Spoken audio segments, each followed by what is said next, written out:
My name is Samantha Turner, and at 29 I own a multi-million-dollar marketing company. 11 years ago, my mother called me a disgrace, slapped me across the face, and kicked me out of our home because I refused to marry the man she had chosen for me. Today, I return to my hometown on my private jet with my 5-year-old daughter, Emma. The expression on my parents' faces when they saw us step out of the car was worth every struggle I endured. Before I continue my story, drop a comment telling me where you're watching from and hit that subscribe button if you want more real-life comeback stories. Growing up in the Turner household meant living by strict rules and even stricter expectations. My parents, Margaret and Robert Turner, weren't just conservative, they were controlling in ways that shaped every aspect of my existence. Our suburban home in Pennsylvania looked picture-perfect from the outside: manicured lawn, pristine white fence, and windows that gleamed in the sunlight. Inside those walls, however, was a different story. My mother, Margaret, ruled our home with an iron fist disguised in designer gloves. Standing at 5'6", with perfectly coiffed auburn hair that never moved an inch, she was obsessed with appearances and social standing. Every decision she made revolved around how others would perceive our family. My father, Robert, a tall, quiet man who worked as an accountant at a respected firm, rarely challenged her. He nodded along to her demands, occasionally throwing me apologetic glances when her criticism became particularly harsh. "A proper young lady doesn't question her mother's wisdom," became her mantra whenever I showed the slightest hint of independence.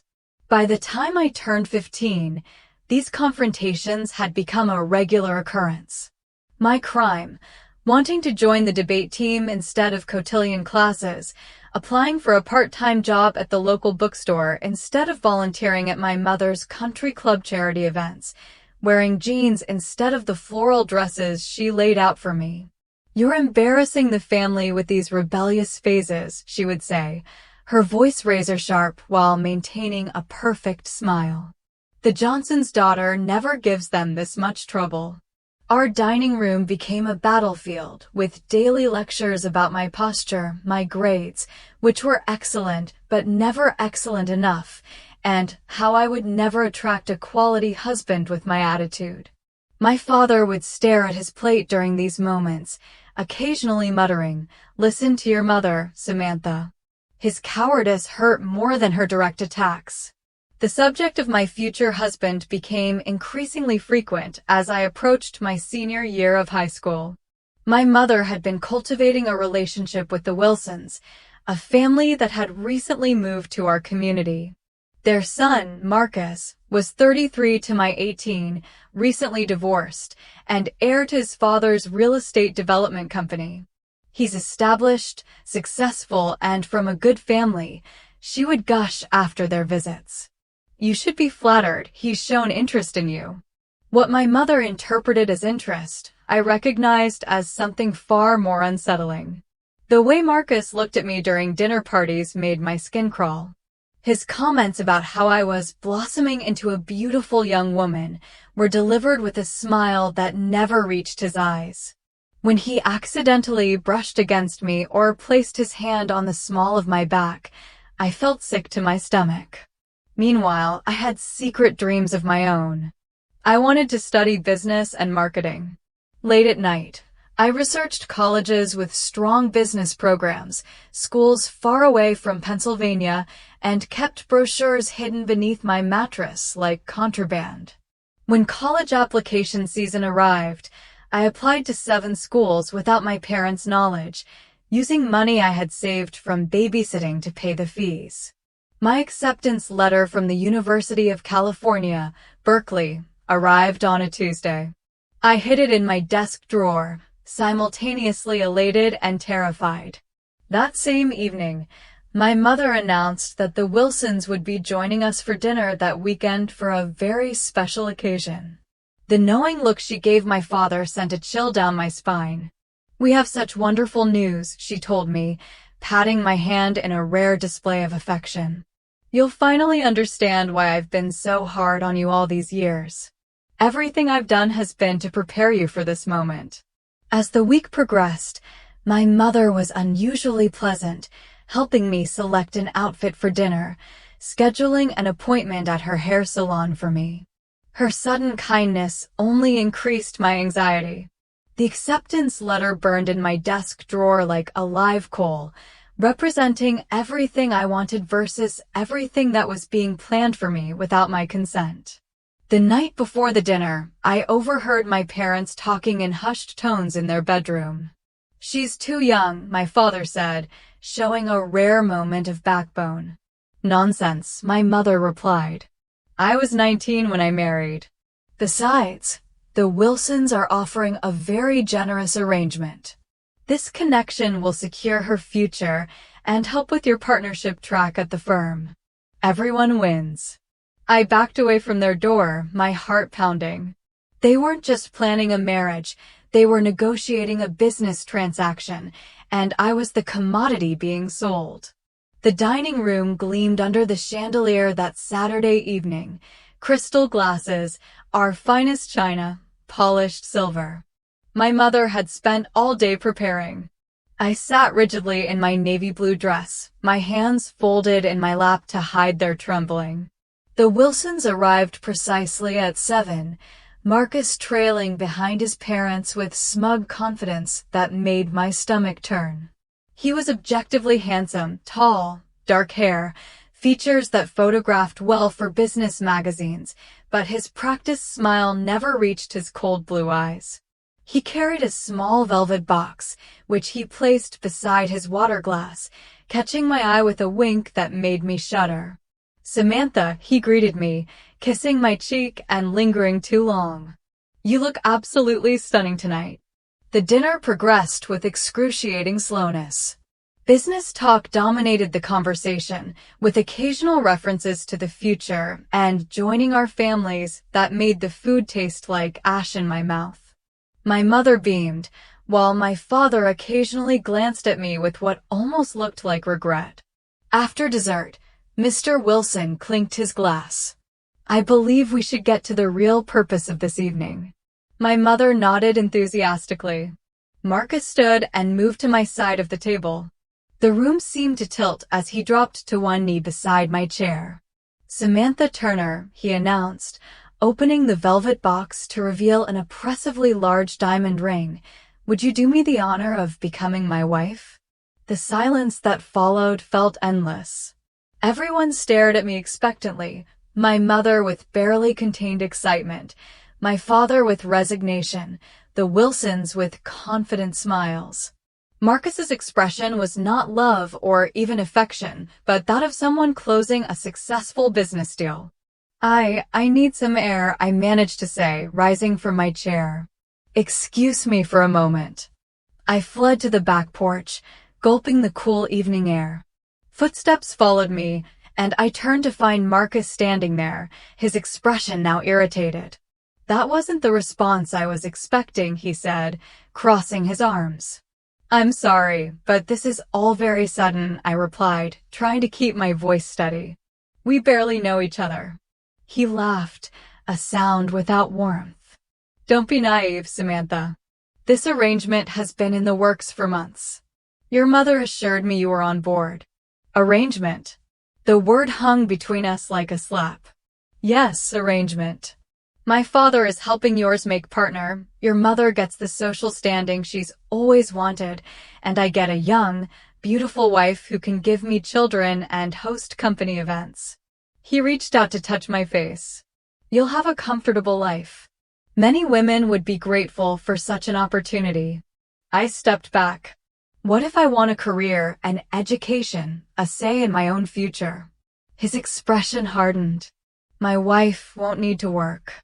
As for education, a few cooking classes might be beneficial, but otherwise unnecessary. Your future," he gestured to the ring box. "I am your future." I stared at him, finally seeing with complete clarity what my life would become if I accepted. A decorative possession, carefully managed and controlled, my dreams discarded in favor of his requirements. "No," I said, the word feeling like freedom on my lips. "I won't marry you." Marcus's face flushed with anger. "You will regret this," he hissed before storming back inside. I gave myself a moment to breathe, then followed. When I re-entered the dining room, the atmosphere had transformed. The Wilsons were gathering their coats, Mrs. Wilson whispering furiously to my mother, while Mr. Wilson glared in my direction. My father stood awkwardly by the doorway, looking anywhere but at me. Once the front door closed behind our guests, my mother rounded on me.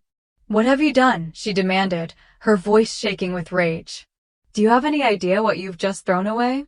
"I've saved myself from a lifetime of misery," I answered, a strange calm settling over me. "I won't marry a man who sees me as property." "Property?" she scoffed. "You ungrateful child. Marcus Wilson is one of the most eligible bachelors in the state. He would have given you security and status, everything I've worked to prepare you for."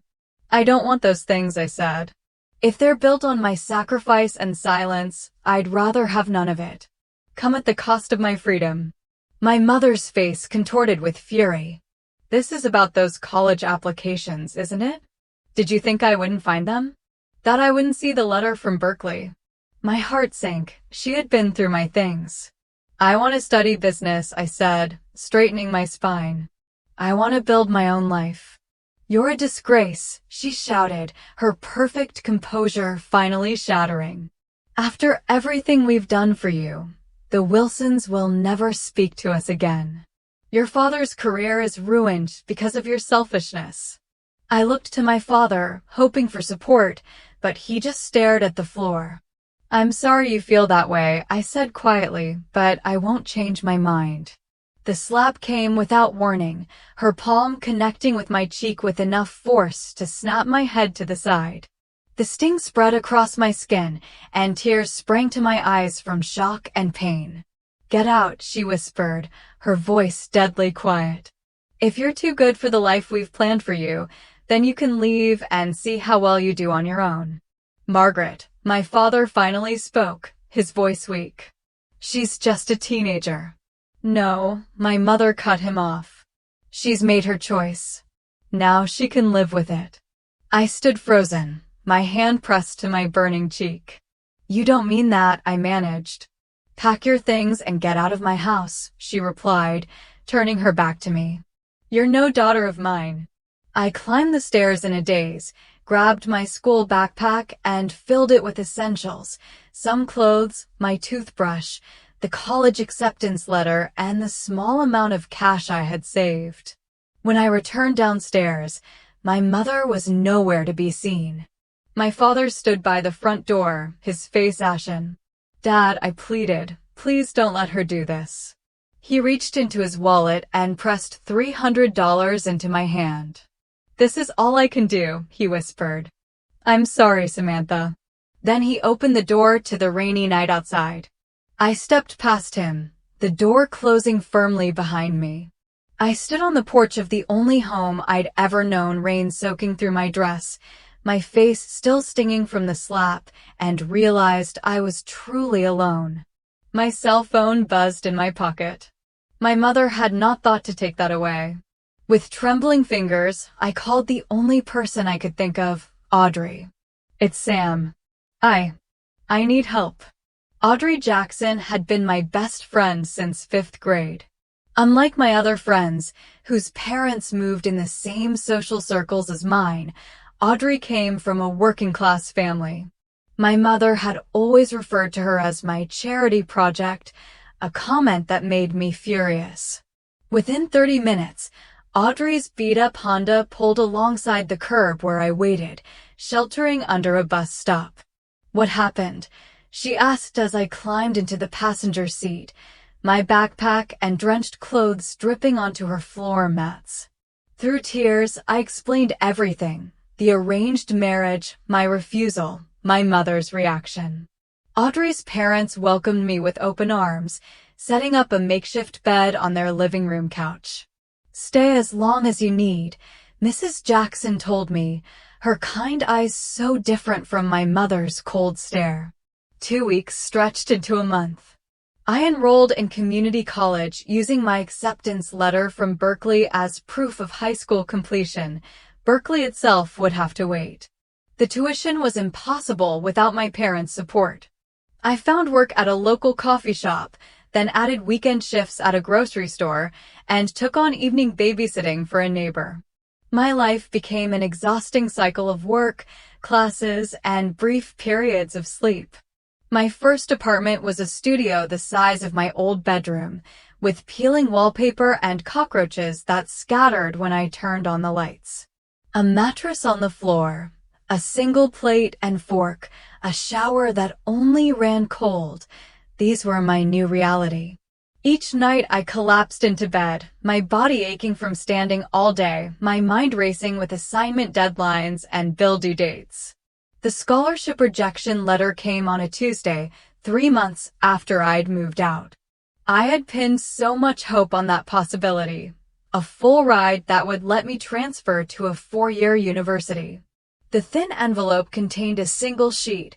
We regret to inform you that, due to the high volume of qualified applicants. That night was the closest I came to breaking. I sat on my mattress, staring at my prepaid phone. I contemplated calling home. Maybe if I apologized, agreed to their terms, I could escape this grinding poverty. My finger hovered over my mother's number. Instead, I called Audrey, who talked me down from my moment of weakness. "You've come too far to go back now," she reminded me. "Remember why you left." The next morning, my hands shook from exhaustion as I prepared lattes at the coffee shop. I spilled a customer's order. As I apologized and remade the drink, the woman watched me with curious eyes. "Rough night?" she asked when I handed her the replacement. "Rough few months," I admitted with a tired smile. Her name was Elaine Carson, and she was the marketing director for a mid-sized local company. Something about our brief interaction must have impressed her, because she returned the next day and the day after. On her third visit, she handed me her business card. "We have a junior position open," she said. "No experience required, but it demands someone smart who can think on their feet. The hours are better than this place, and it includes benefits. Interested?" That moment changed everything. The position was entry-level, mainly answering phones and organizing files, but it came with regular hours and health insurance. More importantly, it gave me a foot in the door of the industry I dreamed of entering. I continued taking night classes, now focusing exclusively on business and marketing. Elaine became more than a boss. She became the mentor I desperately needed. She noticed my interest in the campaigns they developed, my questions about strategy and client needs. I presented her with ideas for improving their social media approach. She actually implemented them. "You have good instincts," she told me after the campaign showed positive results. "Keep developing them." My first promotion came after I stayed late for a week straight to help rescue a project for a major client. The small raise meant I could quit the grocery store job and focus more on my studies. The second promotion, 18 months later, allowed me to move to a slightly better apartment, one without roaches and with reliable hot water. There were still moments of crushing doubt, when a pipe burst in my apartment, ruining my textbooks, when I got sick but couldn't afford to miss work, when I saw photos on social media of my high school friends graduating from prestigious universities. While I was still piecing together my education one community college class at a time. But with each challenge I overcame, my confidence grew. The scared 18-year-old who had stood in the rain that night was transforming into someone stronger, someone who solved her own problems and charted her own course. The memory of my mother's slap and my father's silence still hurt, but it no longer had the power to break me. 3 years after being thrown out, I completed my associate's degree. Elaine took me to dinner to celebrate, ordering champagne despite my protests that I couldn't afford to split such an expensive bill. My treat, she insisted. Besides, I have an ulterior motive. She then outlined a new position she had created specifically for me, a role that would give me more responsibility and creative input in their campaigns. The salary she mentioned made me choke on my champagne. "You've earned this," she said, sliding the official offer letter across the table. "I have a feeling this is just the beginning for you, Samantha Turner." That night, looking at the offer letter on my small kitchen table, I allowed myself to really believe for the first time that I wasn't just surviving anymore. I was building something. The path forward still held challenges, but for the first time since that rainy night, the future looked bright with possibility rather than daunting with obstacles. And I had done it all without crawling back to beg forgiveness for the crime of wanting to control my own destiny. For years after being kicked out, I stood in an auditorium wearing a cap and gown, waiting to receive my bachelor's degree in business administration. I had completed my 4-year degree while working full-time, transferring my community college credits and taking night and weekend classes. The path had been longer than for traditional students, but I had done it debt-free and with real-world experience already on my resume. In the audience, Elaine cheered loudly as I crossed the stage. My parents' seats remained empty. I hadn't invited them. Some wounds were still too raw, too deep to bridge. 2 weeks after graduation, Elaine called me into her office and closed the door, her expression unreadable.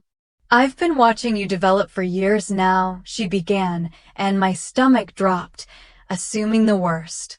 "You've outgrown us," she continued. "Your ideas are bigger than what we can implement here. You need to start your own company." I laughed, thinking she was joking. With what capital? My massive savings from my entry-level marketing salary. She slid a check across the desk, her personal check for $50,000. "Consider this seed money," she said. When I tried to refuse, she added, "Not a gift, but an investment. I want 15% equity in whatever you build." With shaking hands, I accepted both the check and the challenge. I rented a tiny office space, barely more than a closet, and registered Turner Marketing Consultants as an official business. My focus would be helping small businesses develop digital marketing strategies, an area traditional agencies often neglected due to smaller budgets. The first 6 months were terrifying. I took on any client I could find, working 18-hour days, handling everything from strategy to implementation to bookkeeping. 2 clients canceled their contracts, nearly sinking me before I'd properly begun. I learned painful lessons about contracts, cash flow, and setting proper expectations. The turning point came when I developed a social media campaign for a struggling local bakery that increased their foot traffic by 300% in 1 month. The owner, thrilled with the results, referred me to other small business owners.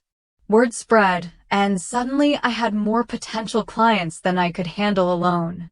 I hired my first employee, a recent graduate named Lisa, who reminded me of myself a few years earlier, then a second, then a third. By the end of my 2nd year in business, Turner Marketing occupied a real office with 8 employees, and I had repaid Elaine's initial investment while she retained her equity stake. It was during a pitch meeting for what would be our largest client yet that I met Michael Reynolds. He owned a chain of sustainable home goods stores and was looking to expand nationally. Unlike most potential clients who focus solely on metrics and ROI, Michael asked thoughtful questions about my business philosophy and long-term vision. "I like how you think," he said at the end of my presentation. "You understand that marketing isn't just about selling products. It's about building relationships with customers who share your values." We won the contract, and over the next few months, I worked closely with Michael to develop his brand's expansion strategy. Our professional relationship gradually evolved as we discovered shared interests beyond business, a love of obscure documentaries, hiking trails, and passionate debates about everything from environmental policy to the best way to make pizza dough from scratch. On our third dinner meeting that had nothing to do with business, Michael asked if he could kiss me. The fact that he asked permission rather than assuming it, small gesture of respect for my boundaries, told me everything I needed to know about his character. Our relationship progressed with the same thoughtfulness. Michael celebrated my ambition rather than feeling threatened by it. When my company secured its first million-dollar client, he surprised me with champagne and took me skydiving, something I'd mentioned wanting to try someday when I had time. Life's too short to keep putting off the things that scare and excite you, he said as we plummeted through the air, his hand gripping mine. 2 years into our relationship, I discovered I was pregnant. The timing wasn't planned. My company was in the middle of opening a second office in Chicago, and Michael was negotiating to take his business national. The pregnancy test in my hand represented another unplanned detour in my carefully constructed life. "What are you thinking?" Michael asked when I showed him the test, his voice gentle. "I'm thinking about my mother," I admitted, how she had such specific plans for me and how angry she was when I chose a different path.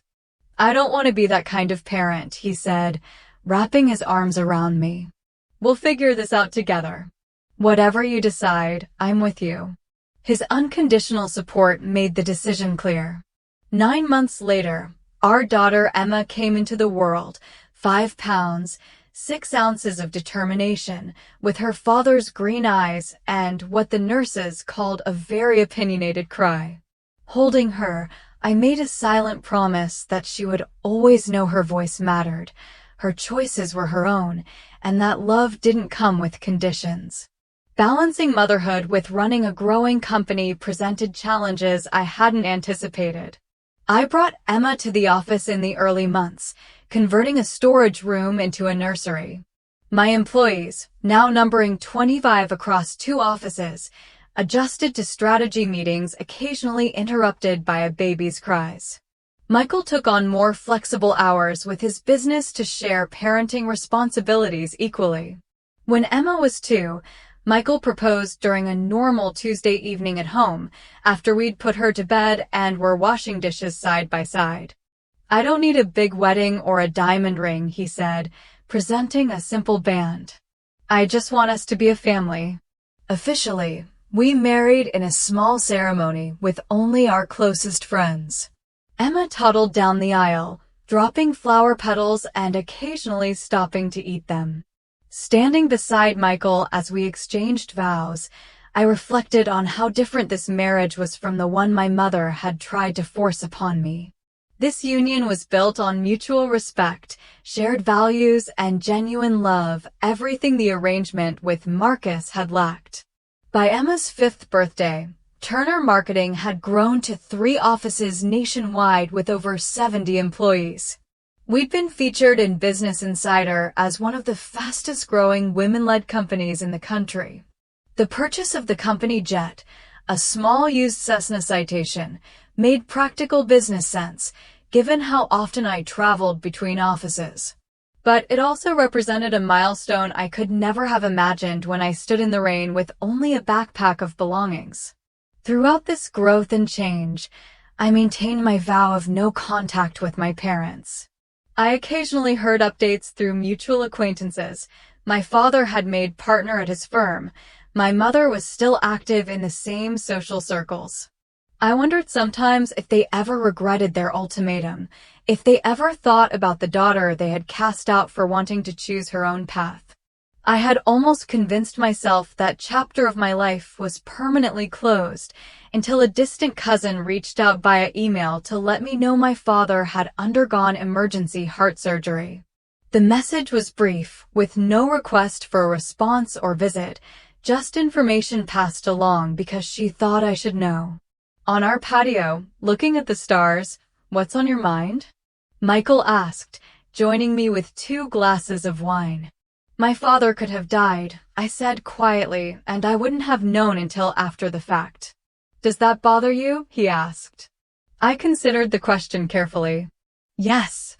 Not because I'm ready to forgive them, but because there's an M-sized hole in their lives they don't even know about, and maybe an unresolved wound in mine I've been ignoring. The next morning, I made two decisions. First, Turner Marketing would open its next office in my hometown, creating jobs and establishing my professional presence there. Second, after 11 years of silence, it was time to face my parents, not for their sake, but for my own peace of mind and for Emma, who deserved the chance to know her grandparents if they could prove themselves worthy of her. "Mommy, why don't I have grandparents like Zoe?" Emma asked one evening as I tucked her into bed. At 5 years old, her questions had become increasingly difficult to deflect with simple answers. Her best friend Zoe often talked about weekends spent with doting grandparents who spoiled her with ice cream and trips to the zoo.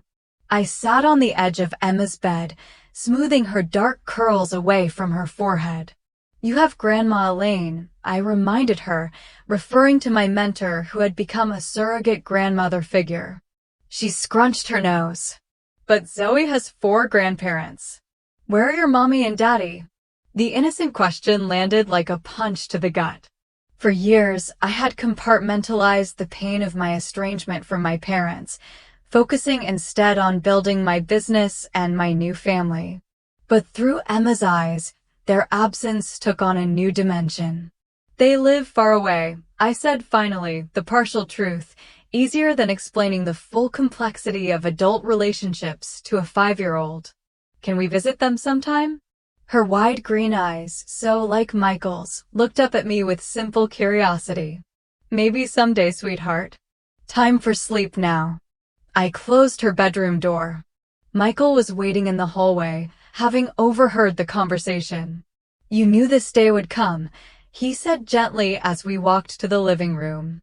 I sank onto the couch, suddenly exhausted. How do I explain to her that her grandparents threw me out because I wouldn't marry a man they chose, and that they've never even tried to contact me all these years? Michael sat beside me, taking my hand. "Maybe you don't have to explain it yet, but perhaps it's time to consider whether this complete separation is still what you want." I had been so certain of my decision to keep my parents out of my life. The hurt they had caused ran deep, the betrayal fundamental. But Emma's question had cracked open a door I'd kept firmly shut. The next morning, I received an email from a distant cousin I hadn't spoken to in years. "I'm not sure if you keep up with family news," she wrote, "but I thought you should know your father had emergency bypass surgery last week. He's recovering, but it was serious. Just thought you'd want to know." I stared at the screen, a complex mixture of emotions washing over me. The father who had stood silently by while my mother threw me out had nearly died, and I wouldn't have known if not for this casual email. Despite everything, the news affected me more deeply than I expected. Later that week, during a strategic planning meeting for Turner Marketing's expansion, our head of operations presented potential locations for our next office. "Analytics suggest either Denver or returning to your roots in Pennsylvania," she concluded. The Pennsylvania location shows slightly better numbers due to lower operating costs and an untapped market for our services. The synchronicity felt too significant to ignore.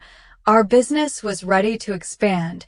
Emma was asking about her grandparents, and now came news of my father's health crisis, all pointing toward a return to the place I had fled 11 years ago. That evening, I researched my parents online, something I had deliberately avoided for years. My father's accounting firm had a professional photo of him on its website, older, grayer, deep lines around his eyes. I didn't remember my mother. She appeared in local news coverage of charity events, still impeccably dressed, still the picture of social propriety. Their house, my childhood home, looked the same in Google Street View. More surprising was what I discovered about Marcus Wilson, the man I was supposed to marry. A local news article from 5 years ago detailed his arrest for domestic violence against his wife. The charges were later reduced in a plea deal, but the incident had reportedly cost him his position at his father's company. I felt a chill reading the article, thinking of how close I had come to that fate. I've made a decision, I told Michael that night. We're going to open the Pennsylvania office, and I'm going to oversee the launch personally. I think it's time Emma met her grandparents. Michael studied my face. Are you sure you're ready for that? No, I admitted, but I'm not doing it for me. I'm doing it for Emma and maybe a little bit for the 18-year-old girl who deserved better than what she got. Over the next month, we prepared for the trip. I deliberately didn't announce our arrival to my parents. I wanted the element of surprise, to see their genuine reaction when I appeared on their doorstep after 11 years. Perhaps it was petty, but I also wanted them to see what I had accomplished without their support or approval. I found myself obsessively checking details, the itinerary, Emma's outfits, hotel reservations, meetings scheduled with local business contacts. Michael gently pointed out that my perfectionism was reaching new heights. You don't have to impress them, right? He said, watching me try on a fifth business suit. You've built an amazing life. If they can't see that, it's their loss. The night before our departure, I tucked Emma into bed and tried to prepare her for the meeting. Remember those grandparents you asked about? We're going to visit them tomorrow. Her eyes widened with excitement. Really?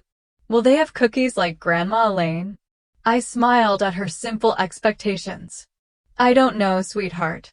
I haven't seen them in a very long time. Her directness, as always, cut straight to the heart of the matter. Sometimes grown-ups disagree about important things, and they need time apart to figure things out. She considered this with the seriousness only a 5-year-old can muster. Are you scared to see them? I admitted it. She nodded sagely. That's okay, Mommy. I'll hold your hand when I'm scared. The next morning, we boarded the company jet, a small Cessna Citation that served as both a practical business tool and a visible symbol of how far I'd come. Emma was beside herself with excitement about flying on our very own airplane, while I tried to quiet the nervous flutter in my stomach. As we approached the small regional airport nearest my hometown, I gazed out the window at the familiar landscape, rolling hills, a patchwork of farms and suburbs, the river winding through it all. It looked exactly the same, yet I was returning a completely different person than the one who had left. We're beginning our descent, the pilot announced over the intercom. Welcome to Pennsylvania, Miss Turner. I took a deep breath and squeezed Emma's small hand in mine. Here we go, I whispered, both to myself and to her. At the airport, a sleek black Audi waited for us, a far cry from the bus I had taken the last time I left this town. Emma bounced excitedly in her car seat as we drove through familiar streets that felt both unchanged and strangely smaller than I remembered. Michael sat beside me, occasionally squeezing my hand when he sensed my tension rising. Are you sure you don't want me to come with you to meet them first? He asked as we checked into our hotel. I shook my head. This is something I need to do myself. Besides, Emma will be buffer enough. After settling into our suite and changing Emma into a pretty blue dress that matched her eyes, I stood before the mirror, adjusting my appearance. The woman who stared back bore little resemblance to the terrified teenager who'd fled this town 11 years ago, my hair styled in a confident bob, my tailored blazer and dress announcing success, the slight lines around my eyes speaking of both laughter and determination. Ready, sweetheart? I asked Emma, already by the door. I'm ready. Impatient to meet these mysterious grandparents, the drive to my childhood home took exactly 12 minutes, a journey that spanned a lifetime in my mind. As we pulled up to the familiar 2-story colonial, I noticed signs of neglect that hadn't been visible in the online photos. The once pristine lawn was patchy, the white trim needed painting, and the flower beds my mother had obsessively maintained looked sparse and overgrown. Is this where you grew up, Mommy? Emma asked, pressing her face against the car window. Yes, from the time I was born until I was 18. "It's pretty," she declared, with the easy acceptance of childhood. We sat in the car for several minutes while I gathered my courage. Finally, taking a deep breath, I helped Emma out and walked up the familiar path to the front door. The doorbell chime was the same one I remembered, a pretentious Westminster melody my mother had specially installed to impress visitors. The door opened to reveal my father, noticeably thinner than in his website photo, wearing a cardigan despite the warm weather. His eyes widened in shock, his mouth forming a perfect O of surprise. "Samantha," he whispered, as though seeing a ghost. "Hello, Dad," I replied, my voice steadier than I felt. His gaze dropped to Emma, who was partially hiding behind my legs while peering curiously at the stranger. "Who's at the door, Robert?" my mother called from inside, followed by her appearance in the hallway. She froze mid-step when she saw me, her hand flying to her throat. "I thought it was time for a visit," I said into the silence, "and for you to meet your granddaughter." At the word granddaughter, my mother's knees seemed to buckle slightly. My father reached out to steady her, an automatic gesture that spoke of long habit. "This is Emma," I continued, gently urging my daughter forward. "Emma, these are your grandparents, Mr. and Mrs. Turner." Emma, suddenly shy, pressed closer to me but offered a small wave. Would you like to come in?" my father finally managed, stepping back from the doorway. The interior of the house was like stepping into a time capsule. The same formal furniture, the same floral arrangements, the same family photos on the wall, though I noticed my graduation portrait was conspicuously absent. Only the layer of dust on some surfaces and the slightly worn upholstery suggested the passage of time. "Can I get you something to drink?" my mother asked automatically, her social hostess training kicking in despite her obvious shock. "Apple juice for Emma would be nice." "Water is fine for me," I said. As my mother disappeared into the kitchen, my father gestured awkwardly toward the living room. Emma immediately gravitated toward a crystal figurine on the coffee table. "Please don't touch that, sweetheart," I said. "It's very fragile." "Actually," my father said, surprising me, "it's okay." He carefully took down the crystal unicorn and handed it to Emma. "This was your mother's favorite when she was little, too." My mother returned with drinks, her hands visibly shaking as she set them down. An awkward silence descended as we all sat, the weight of 11 years of absence hanging heavy in the air. "Your hair is different," my mother finally said, an inane observation that almost made me laugh.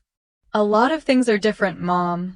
"We saw you in Business Insider," my father blurted out, referring to the article about fastest-growing companies led by women.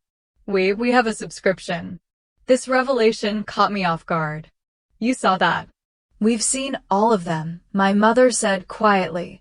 "The feature in Marketing Monthly, the interview on Channel 9 when you opened your Chicago office, the charity gala where you received the Young Entrepreneur Award." My confusion must have shown on my face because my father stood suddenly. "Wait here," he said, disappearing upstairs. While he was gone, Emma, bored with adult conversation, asked my mother, "Do you have any toys?" A flash of pain crossed my mother's face. "No, I'm afraid we don't. We weren't expecting, we didn't know." My father returned carrying a large scrapbook, which he placed on the coffee table between us. I opened it to find newspaper clippings, printed web articles, and photographs, a comprehensive collection of every public mention of me or my company over the past decade. "Your room is exactly as you left it," my father said as I silently turned the pages. "Margaret wouldn't let anyone touch it," I said sharply. "My room?" my mother asked, her voice uncharacteristically uncertain. Leaving Emma happily exploring the crystal figurine collection under my father's watchful eye, I followed my mother upstairs. The door to my bedroom still had the same keep out sign I had taped there at 15. When she opened it, I gasped softly. It was indeed exactly as I had left it, the blue comforter. still rumpled from my last morning there, books stacked on the desk, even a half-finished glass of water on the nightstand. It was as though my mother had preserved it like a museum exhibit, a monument to the daughter who had vanished. "Why?" I asked, turning to her. She smoothed her hands over her skirt, a nervous gesture I'd never seen from her before. "At first I was so angry I couldn't bear to come in here," she said. Then, when the anger faded, it became a reminder of my greatest failure. The admission hung between us, neither of us quite ready to unpack its full meaning.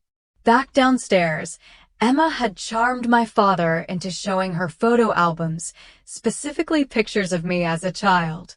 "You were little like me," she giggled, pointing at a photo of 5-year-old me covered in mud after a rainstorm. "Your mother was always headstrong," my father told her with unexpected warmth. She knew her own mind, even then. As Emma continued to flip through the album, I took the opportunity to ask the questions that had been burning inside me for 11 years. "Why did you never try to contact me?" "Not once in all this time." My parents exchanged glances. "We didn't think you would want to hear from us," my father admitted. "After what happened, Margaret was—" He hesitated, looking at my mother, "not in a good place for a long time after you left." My mother's perfect posture sagged slightly. "I was wrong," she said, the words clearly difficult for her. "About Marcus, about everything." "What do you mean?" "Did you know he was arrested?" my father asked, as if surprising himself. "For hitting his wife." I nodded. "I saw the news article." "When we heard about that, it was like a physical blow," my mother said, realizing what they had tried to shield me from. "What could have happened to you?" "By then you were already building your company," my father continued. "You seem to be doing so well without us. We thought reaching out might just reopen old wounds." The conversation was interrupted by Emma's stomach growling audibly. "I'm hungry, Mommy," she announced. "We could order something," my father suggested eagerly, "or there's that Italian place downtown you used to like." I checked my watch. "Actually, we should get back to the hotel. Michael will be wondering where we are." "Michael?" my mother asked. My husband's name registered another shock on their faces. They hadn't known I was married. Perhaps you could all come for dinner tomorrow," my mother suggested hesitantly. "We'd like to meet him." I considered the invitation, studying both their faces. My mother looked older than her years, the perfect facade of my childhood cracked to reveal the insecure woman beneath. My father seemed diminished somehow, his confident accountant's demeanor replaced by tentative hopefulness. "We'll see," I said, not yet ready to commit. "There's something else I need to know first. Are you having financial problems?" They both stiffened. "Why would you ask that?" my mother responded defensively. "The house needs maintenance. Dad looks like he's lost weight, and I know healthcare isn't cheap, especially after heart surgery." My father sighed deeply. "The firm downsized 3 years ago. I wasn't let go, but my partnership track evaporated. And yes, the medical bills have been challenging. We're managing," my mother added quickly, pride still evident in her voice. As I gathered Emma's things and prepared to leave, I made a decision. "I'm opening a branch office here," I told them. "We'll be hiring local staff. Dad, you're good with numbers and client relations. If you're interested, I could use someone with your experience." The offer hung in the air, not charity, but an opportunity, a first step toward something new. That evening at our hotel, I recounted the visit to Michael over dinner while Emma colored. Nearby, "They kept a scrapbook of everything I've done," I said, still processing the revelation. "All these years, I thought they'd washed their hands of me." "People are complicated," Michael replied. "They can be wrong, even terribly wrong, and still love their child," he added thoughtfully. "I don't know if I can forgive them yet," I admitted, "especially my mother." "Forgiveness doesn't have to happen all at once," he said wisely. "It can be a process. The question is whether you want to start that process." I looked over at Emma, happily absorbed in her coloring book, unaware of the complex adult emotions swirling around her existence. I think, for her sake, I do. The following evening, we returned to my parents' house for dinner, Michael, Emma, and me. My mother had clearly spent the day cooking. The dining room table was laden with all my childhood favorites. My father nervously shook Michael's hand, his eyes registering approval of my husband's firm grip and direct gaze. "We've prepared the good china," my mother announced, her voice betraying her anxiety. "Actually," I interjected, "let's use the everyday dishes. With a 5-year-old, it's safer." The small rebellion of changing my mother's careful plans hung in the air momentarily before she nodded. "Of course you're right." Her simple acquiescence spoke volumes about how our dynamics had shifted. I was no longer the powerless teenager. I was an adult making reasonable requests that she now had to consider. Dinner conversation remained carefully polite, skating around the deeper issues still unresolved between us. Emma, oblivious to the undercurrents, charmed her grandparents with stories about her kindergarten adventures and her favorite stuffed animals waiting back home. "She's remarkable," my father said, watching Emma demonstrate how she could count to 100. "You've done a wonderful job with her." "We have," I corrected gently, taking Michael's hand. "We're equal partners in parenting, just like we are in everything else." My mother's eyes flickered between Michael and me, observing our easy rapport with something like wistfulness. After Emma had been tucked into bed in the guest room upstairs, the 4 adults gathered in the living room for the conversation we couldn't have in front of her. "I'd like to establish some ground rules," I began.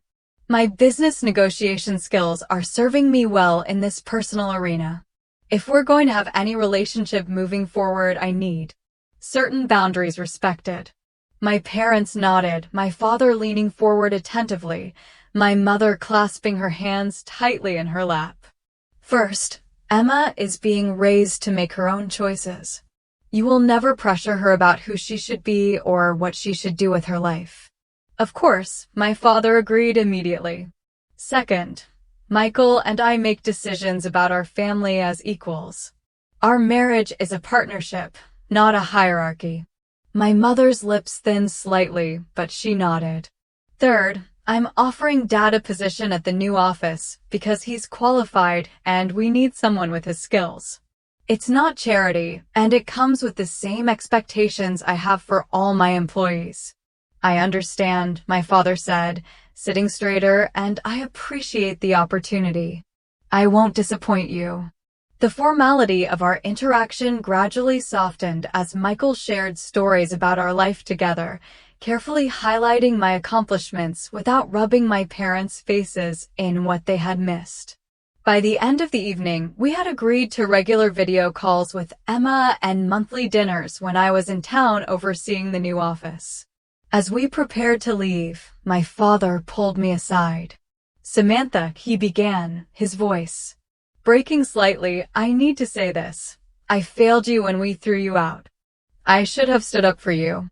I was a coward, and I've regretted it every day since." The apology I had waited 11 years to hear washed over me, releasing something tight and painful I had carried for too long. "Thank you for saying that," I replied, my own voice unsteady. My mother's apology came later and with more difficulty, 3 months after our initial reunion, during a tense dinner where she had made several passive-aggressive comments about Emma's undisciplined behavior. I finally confronted her directly. "Mom, if this relationship is going to work, you need to acknowledge what happened and take responsibility for your part in it." She stiffened, the old defense rising. "I've already said I was wrong about Marcus," she protested. "That's not enough," I pressed. "You threw your 18-year-old daughter out into the night with nowhere to go because she wouldn't follow your life plan. You need to understand how deeply that hurt me and how it might never fully heal." The silence stretched between us until Michael gently took Emma outside to look at the stars, giving us privacy. When my mother finally spoke, Her voice was different, stripped of its usual polish and pretense. I was terrified, she admitted. I thought I was protecting you from making mistakes, from having the hard life I had before I married your father. I thought I knew best. She looked up, tears in her eyes.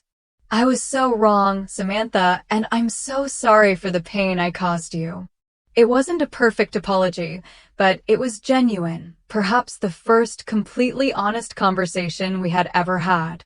The months that followed brought gradual changes. My father thrived in his position at Turner Marketing. His financial expertise and client relationship skills made him a valuable team member. My mother volunteered to help with Emma when we were in town, slowly learning to respect the parenting boundaries Michael and I had established. I suggested they consider family therapy, and surprisingly, they agreed. The sessions revealed generational patterns I hadn't known about. My mother's own strict upbringing, my father's childhood with an alcoholic parent. Understanding the roots of their behavior didn't excuse it, but it helped explain the damaged people behind the polished facade they had presented to the world. 1 year after our reunion, we gathered for Emma's 6th birthday, not at my parents' house, but at a local park where Emma could play freely without worrying about breaking precious objects. Watching my daughter show my father how to properly swing across the monkey bars, his suit pants getting dusty as he awkwardly followed her instructions, I felt a bittersweet contentment. "Penny for your thoughts?" Michael said, joining me on the bench. "I was just thinking about the difference between the family I grew up in and the one we've created," I replied, "how cycles can be broken." Later, as we cut the birthday cake, my mother snapped a photo of the 4 of us, Michael, Emma, me, and my father. "Let me take another," she insisted. "Samantha, you weren't smiling properly." I felt the old tension rise at her criticism, but then she surprised me. "Or don't smile if you don't want to. It's your choice. The photo will be beautiful either way." It was a small moment, but it represented a massive shift in our relationship. Her recognition of my autonomy, even in something as minor as how I posed for a photograph. That night, after Emma was asleep in the hotel room, I scrolled through the day's photos, pausing on one that captured all 5 of us together. It wasn't a perfect family portrait. Emma was mid-awe. My father was looking at her instead of the camera. My mother's smile seemed uncertain, and Michael and I had been caught exchanging a private glance. Yet, in its imperfection, it was honest in a way the carefully posed portraits of my childhood never had been. My journey from that rainy night 11 years ago to this moment had been filled with struggles and triumphs. Neither my 18-year-old self nor my controlling mother could have imagined the wounds of the past hadn't completely healed. Perhaps they never would, but they had transformed into something different. Wisdom, strength, and the determination to create a better pattern for my own daughter. The true success story wasn't the private jet or the thriving business. It was the freedom I had fought for. The right to chart my own course, make my own mistakes, and build a life based on mutual respect rather than control. It was the knowledge that Emma would grow up understanding her voice mattered and her choices were her own, and that was worth every hardship I had endured along the way. What would you have done in my situation? Would you have tried to reconnect with family that hurt you or kept that chapter of your life firmly closed? I'd love to hear your thoughts in the comments below. If this story resonated with you, please like and subscribe to hear more journeys of resilience and self-discovery. And if you know someone who might need to hear that standing up for themselves is worth it, share this video with them. My name is Harriet, and if you have been with me through the 16 chapters of this journey, you have probably also had thoughts about family, tolerance, and self-worth amidst life's challenges. Looking back, what has haunted and touched me the most is not the loss or hurt, but the growth after each time I dared to set boundaries for myself and was brave enough to forgive not only others, but myself.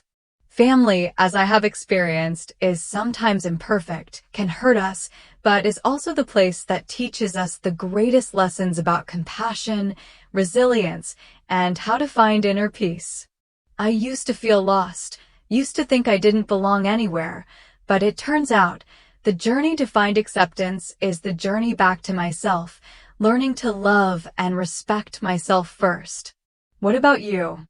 Have you ever felt lonely even when surrounded by the people you love the most?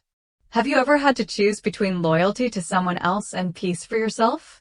Share your thoughts, stories, or just say hello in the comments. If this story brings back a fond memory, leave comment number 1, or let me know where in the country you're listening from. I'd love to hear your thoughts. If you find meaning in simple stories like this, don't forget to subscribe to my channel so you can listen to more journeys of humanity, forgiveness, and new hope every week. Thank you for your patience and empathy throughout this long journey.